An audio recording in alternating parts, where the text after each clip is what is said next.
तुम मिले तो जादू छा गया, तुम मिले तो जीना आ गया, तुम मिले तो मैंने पाया है खुदा। अरे कहीं जाइए मत, कहीं जाइए मत, हम आज भी मैथ्स ही पढ़ने वाले हैं, हम कोई गाना नहीं सीखने वाले हैं। बट आज हम क्या करेंगे कि एक बहुत बोरिंग सी डेफिनेशन है हमारे ग्रुप थ्योरी में, उसको हम बहुत इंटरेस्टिंग बनाएंगे। We will relate that definition to this song. तो देखते हैं क्या है वो definition. So the definition is of a normal subgroup. ठीक है, अब आप ये डेफिनेशन पढ़ के बताओ कि आपको क्या समझ में आता है। वीडियो को थोड़ा सा पॉज करना और एक बार डेफिनेशन पढ़ के देखना। ठीक है, तो मैं आपके लिए पढ़ के देती हूँ। द डेफिनेशन सेज दैट अ सब group n of a group G is said to be a normal subgroup of G if G and G inverse belongs to N, for all G belongs to G, for all N belongs to N। ठीक है, I hope सबको समझ में आ गई होगी definition. अगर ये definition आपको पढ़ने से ही समझ में आ जाती तो हम जैसे टीचर्स की जरूरत ही क्या होती। तो ये जो बोरिंग सी डेफिनेशन दिख रही है इसको बनाते हैं इंटरेस्टिंग। बहुत मजे से मैं आपको पढ़ाऊंगी ताकि आपको आसानी से समझ में आ जाए कि क्या होता है नॉर्मल सब ग्रुप, और आप इसको कभी भी भूल नहीं पाओगे। ठीक है, तो सबसे पहले बेसिकली एक नॉर्मल सब ग्रुप के लिए हमें क्या रिक्वायरमेंट्स होती है वो हम देखते हैं। ठीक है, तो सबसे पहले तो एक ग्रुप चाहिए होगा, ऑब्वियसली एक ग्रुप चाहिए। ग्रुप से हमें तीन चीजें चाहिए होती है। पहला चाहिए होता है एक सब ग्रुप। ठीक है, उसके बाद हमें चाहिए एलिमेंट ऑफ सब ग्रुप। इस सब ग्रुप का एक एलिमेंट ले लेंगे हम। ठीक है, और तीसरी चीज चाहिए एक एलिमेंट ऑफ द ग्रुप। जो जी है हमारे पास उससे एक एलिमेंट चाहिए। जो सब ग्रुप है एच नहीं, यहाँ पर हम एन ले लेते हैं क्योंकि हम उसको बाद में नॉर्मल सब ग्रुप दिखाने वाले हैं, इसलिए एन ले लेते हैं। उसका एक एलिमेंट। क्या समझ में आया? क्या चाहिए हमें? एक नॉर्मल सब ग्रुप की डेफिनेशन बनाने के लिए हमें चाहिए तीन चीजें। कौन सी तीन चीजें? एक सब ग्रुप का एलिमेंट और एक एलिमेंट ग्रुप जी का। तो उसको अगर और इंटरेस्टिंगली अगर बताया जाए तो फिगर से मैं बताती हूँ। सपोज मेरे पास है एक ग्रुप जी, इसके अंदर है मेरे पास उसका एक सब ग्रुप जिसका नाम मैंने दे दिया एन। अब मैंने आपको बोला क्या क्या रिक्वायरमेंट्स चाहिए नॉर्मल सब ग्रुप के लिए। एक ग्रुप चाहिए, बेसिकली ग्रुप तो चाहिए ही होता है, उसके बिना क्या कर पाएंगे हम, क्या ही कर लेंगे। तो हम ले लेते हैं उसके अंदर की तीन चीजें। कौन सी तीन चीजें? एक सब ग्रुप ले लेते हैं, सब ग्रुप के अंदर एक एलिमेंट चाहिए हमें। अब जो एलिमेंट है वो अगर n है तो उसका एलिमेंट भी हम n ही ले लेते हैं। h होता है तो हम एलिमेंट स्मॉल h लेते हैं। देन हम लेंगे एक ठीक है, ये हमने ले लिया, एक सब ग्रुप ले लिया, एक एलिमेंट ले लिया सब ग्रुप का। और एक चीज क्या चाहिए? एक ग्रुप का एलिमेंट चाहिए जो कि है स्मॉल कैपिटल जी है तो उसका एलिमेंट स्मॉल जी ले लेते हैं। तो ग्रुप का एलिमेंट है इसलिए वो बाहर लिया है, जो सब ग्रुप का एलिमेंट है वो उसके अंदर से लिया हुआ है। तब हमारे पास में इतनी सारी चीजें हैं एंड इनसे हम बनाएंगे नॉर्मल सब ग्रुप की डेफिनेशन। तो क्या डेफिनेशन बनती है? हमें सिंपली ये करना होता है कि इसका, अच्छा एक बात बताओ, अगर जी एक एलिमेंट है मेरे पास कैपिटल जी का और कैपिटल जी एक ग्रुप है ऑलरेडी, तो क्या मैं ये बोल सकती हूँ कि जो जी इनवर्स होगा वो भी ग्रुप जी में ही होगा?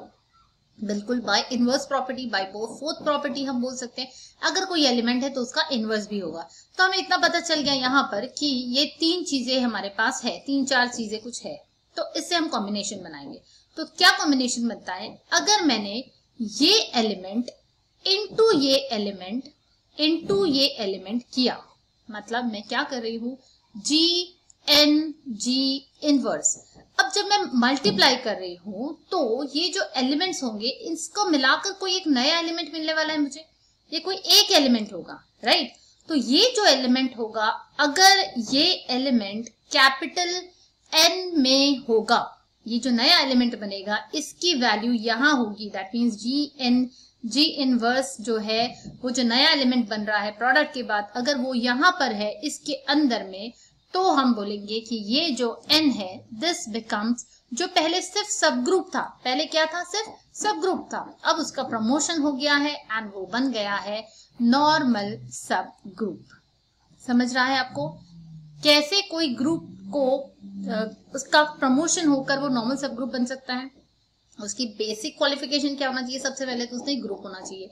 देन हम क्या करेंगे, ग्रुप में से एक एलिमेंट लेंगे एंड सब ग्रुप में से एक एलिमेंट। पहले उसने बेसिकली एक सब ग्रुप होना चाहिए तो सब ग्रुप का एक एलिमेंट लेते हैं, ग्रुप का एलिमेंट लेते हैं और उसी एलिमेंट का इनवर्स लेते हैं, ग्रुप के एलिमेंट का। इन तीनों का प्रोडक्ट ले लेते हैं। एंड प्रोडक्ट भी किसी भी फॉर्म में नहीं लेना है, ऐसे नहीं लेना है जी इनवर्स एन, नहीं, इस प्रॉपर फॉर्म में लेना है। पहले जी, देखो डायरेक्शन देख रहे हो आप, फिर एन एंड फिर जी इनवर्स। तो जी एंड जी इनवर्स मल्टीप्लाई करने के बाद जो नया एलिमेंट मिलता है, अगर वो एलिमेंट ये कैपिटल एन में चला जाता है या उसी का होता है, तो जो हम पहले जिसको सब ग्रुप बोल रहे थे वो बन जाएगा हमारा नॉर्मल सब ग्रुप। अब आते हैं इस डेफिनेशन पर वापस, और इस डेफिनेशन को अब रिलेट करके देखते हैं जो हमने बोला था, जो हमने गाया था। क्या गाया था?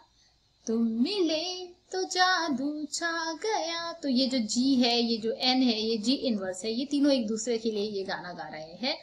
तुम मिले तो जादू छा गया, तुम मिले तो जीना आ गया, तुम मिले तो मैंने पाया है खुदा। अब ये एक नए ग्रुप में जा चुके हैं, इनका प्रमोशन हो चुका है, एंड देयरफॉर ये जो पहले सिर्फ ग्रुप था, सब ग्रुप था, वो अब नॉर्मल सब ग्रुप बन गया है। एंड देयरफॉर ये तीनों बहुत खुश है, and they lived happily ever after.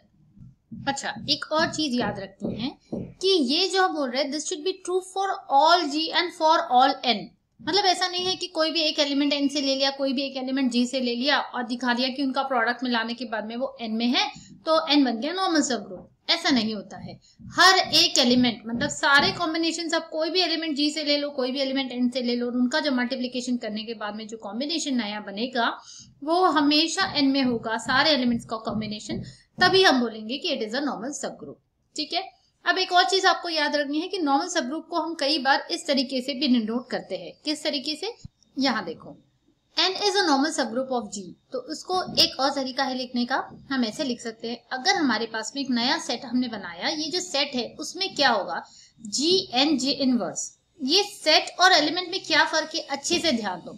अगर हम small g small n small g inverse लिखते हैं तो ये एक एलिमेंट होगा, और इसी को अगर हम ऐसे लिख रहे हैं G N G इनवर्स, तो ये एक सेट होगा। This is an element, this is a set, because इसमें कैपिटल एन आ गया है।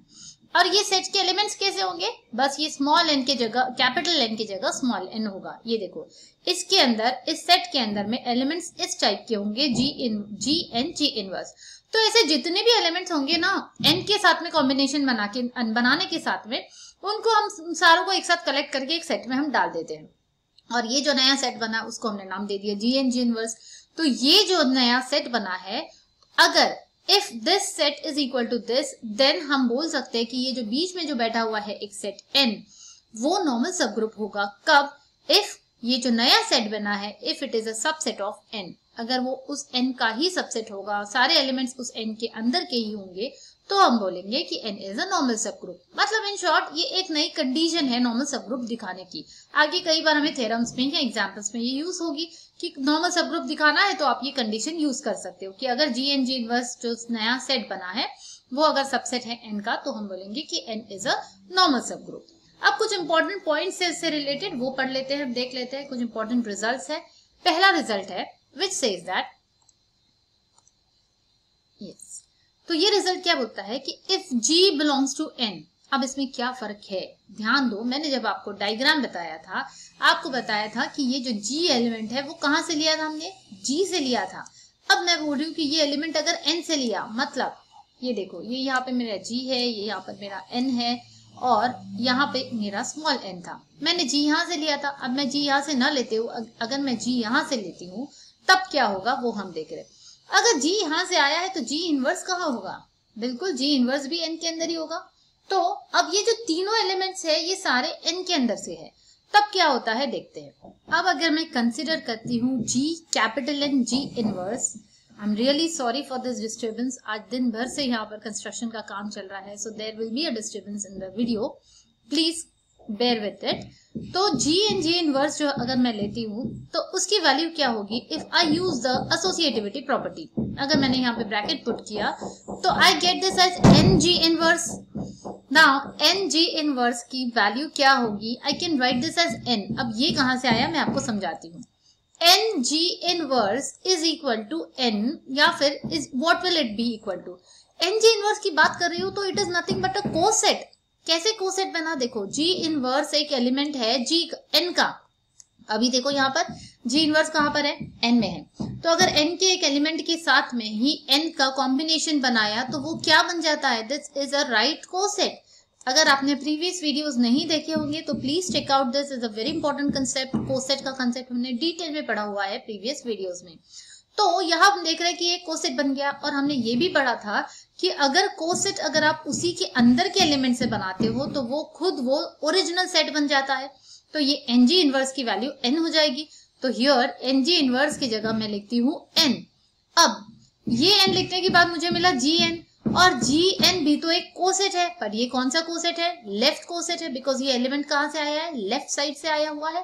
एंड देयरफॉर अब जो नया लेफ्ट कोसेट बना है वो भी मैं बोल सकती हूँ this is equal to N, क्योंकि ये जो एलिमेंट जी है ये एन के अंदर से लिया गया है।